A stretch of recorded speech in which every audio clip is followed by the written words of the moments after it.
كلا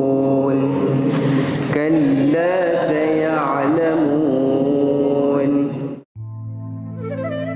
Sejak penghujung tahun 2021 lalu, beginilah suasana di dataran hadapan Mak Tafiz Ibn Sina di Taman Kenari, Kulim, Kedah. Ia bermula secara kecil-kecilan menerima amanah melupus atau memurnikan naskah-naskah Al-Quran rosak dari orang ramai. Namun akhirnya, Mak Tafiz Ibn Sina bersama Mak Tafiz Negeri Kedah yang lain terpanggil untuk memainkan peranan yang lebih besar, terutama selepas musibah banjir yang melanda Pahang dan Selangor akhir tahun lalu.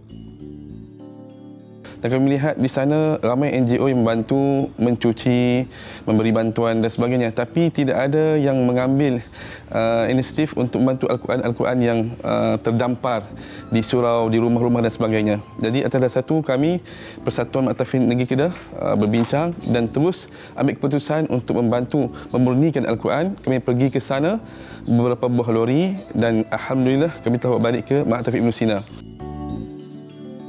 Ia dikira fardu kifayah yang wajib disempurnakan. Bila kita lihat Al-Quran yang sangat mulia, kalamullah yang sangat mulia, terletak di atas lantai, di atas tar, apa perasaan kita sebagai hamba Allah Ta'ala?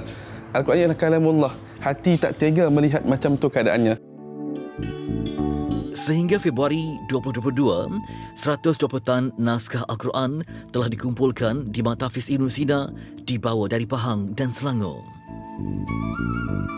Tak sampai 1 bulan, kita duk ulang alik ke Pahang, kita pergi ke Selangor pula. Apabila melihat di Selangor, lebih banyak lagi Al-Quran yang terdampar macam tu. Jadi kami buat keputusan untuk mengambil separuh daripada Al-Quran yang terdampar, yang banjir baru-baru ni di Selangor, kami bawa ke Ibn Sina dengan trailer dan beberapa buah lori, Alhamdulillah.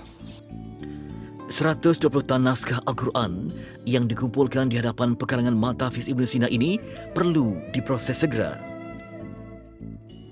Daripada jumlah itu, dijangka lebih 3 tan abu Al-Quran akan terhasil. Seluruh proses dijangka akan mengambil masa selama setahun.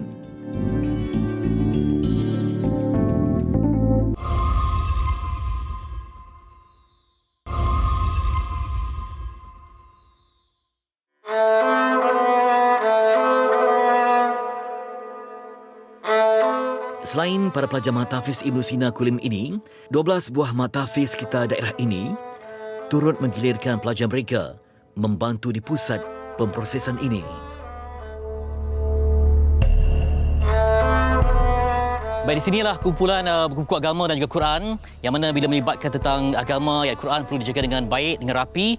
Kita perhatikan di belakang, ia digantung tinggi sebagai menunjukkan martabat Al-Quran yang tinggi, martabat serta keilmuannya. Jadi perlu disentuh sebaik mungkin. Tidak boleh kita hanya dapat dan terus bakar, tetapi ada adab dalam menyantuninya.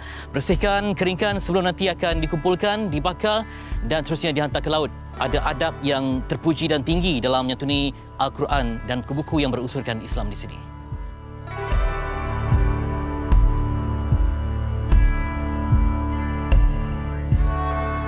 Relau yang dibina untuk tujuan pembakaran ini beroperasi setiap hari, memproses 120 tan kertas dengan tenaga kerja serta kemudahan relau yang sedia ada ternyata memakan masa yang lama.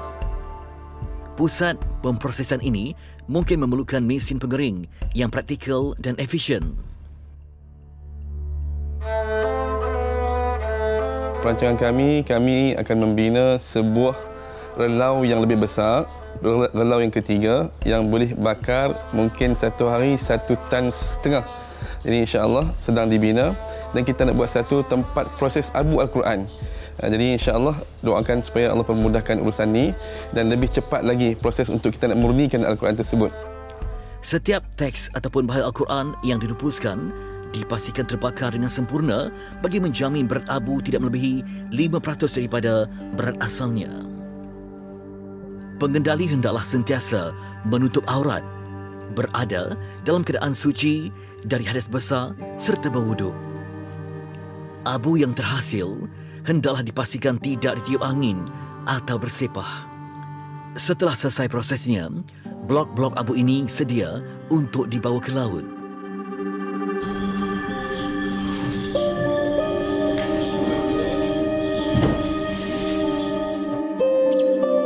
Dari Jeti Nelayan Sungai Tengah Cangkat, seberang Perai Selatan Pulau Pinang, abu Al-Quran akan dibawa ke perairan yang lebih dalam untuk dilarutkan. Memasuki Selat Melaka melalui Kuala Tengah, kami melintasi Jambatan Sultan Abdul Halim Muazzam Shah serta kawasan perairan Chetek. Melepasi Pulau Aman dan Pulau Gedung, lautnya lebih dalam. Alhamdulillah, kami dah sampai di sekitar Pulau Aman di Pulau Pinang ini, yang mana kita sedari bahawa Al-Quran adalah kalamullah, kalam suci yang diturunkan kepada Nabi Muhammad sallallahu alaihi wasallam. Jadi ia terpelihara sehinggalah ke akhir zaman. Jadi sejak 14 kurun silam ia disalin dan juga dicatat dalam bentuk mushaf, dan hari ini insya-Allah bila ada berlaku kerosakan pada Al-Quran, ia akan disantuni sebaik mungkin, tidak boleh dibuang suka hati, sebaliknya harus dibuat dengan cara yang tertib. Contohnya, kita akan larutkan ke dalam lautan ini. Jadi hari insya-Allah kita akan memulakannya dengan tadi dimulakan dengan bacaan suci Al-Quran dengan doa, semoga kita semua dikira sebagai insan-insan yang menyumbang kepada kemuliaan martabat suci Al-Quran ini. Bersandarkan Muzakarah Jawatankuasa Fatwa Kebangsaan dan Akta Percetakan Teks Al-Quran 1986, Kementerian Dalam Negeri telah menetapkan kawalan teks Al-Quran yang disertakan garis panduan sebagai rujukan pihak berkuasa serta pihak yang melaksanakan pelupusan Al-Quran.